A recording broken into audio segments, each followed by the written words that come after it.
আমি দিলাম ভালোবাসা, তুমি দিলে আইক্যওয়ালা বাস। Hi friend, I am Ripon video. Sorry, আমি রিপন ভিডিও না, আমি ফালতু ইউটিউবার। হ্যালো ভাই বাবিরা, this Rajib, welcome to another brand new video.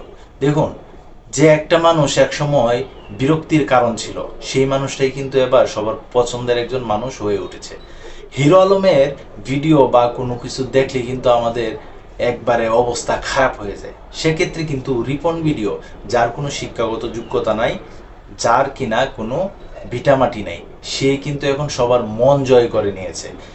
এমনটা আমি আজকে ফেসবুকে কয়েকদিন যাবতই দেখতেছি যে রিপন মিয়ারে নিয়ে সবাই অনেক মাতামাতি করতেছে। সত্যি কথা বলতে কি, রিপন মিয়ার যে কন্টেন্টগুলো হয় সবকটাই কিন্তু সবাইরে নিয়ে দেখার মতো কিন্তু একটা কন্টেন্ট তৈরি করে। ব্লগ বলুন বা ফানি ভিডিও বলুন, রিপন মিয়ার ভিডিওর মাঝে কিন্তু আলাদা ধরনের একটা কিছু পাওয়া যায়।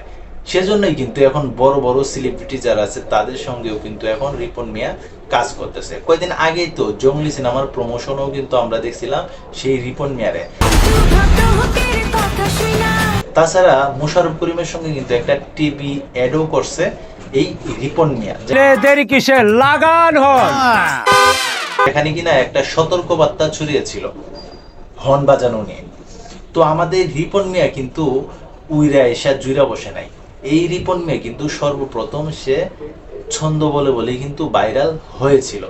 আর এখন দেখুন, হিরো আলমরে কয়জনে পছন্দ করে আর রিপন মিয়ারে কয়জনে পছন্দ করে। আমার মনে হয় দুজনের মধ্যে যদি একটা বুড়াবুড়ি সিস্টেম যদি করা যায়, তাহলে আমার মনে হয় হিরো আলম তার ধারে কাছেও আসতে পারবে না রিপন মিয়ার। সফলতা কখনো বলে কয়ে আসে না, সেটাই কিন্তু রিপন মিয়া করে দেখাইছে। যে কিনা তার শিক্ষাগত যোগ্যতাও ছিল না, সে কিন্তু এখন সবার পছন্দের একজন মানুষ। যারে কিনা মানুষের দিকে হাসাহাসি করত, সেই রিপন মিয়াই কিন্তু এখন সবার মন জয় করে নিয়েছে। যারা দেখে মানুষের সহ্য হইতো না, ট্রোল করত, সেই রিপন মিয়াই কিন্তু এখন সবার মন জয় করে নিছে।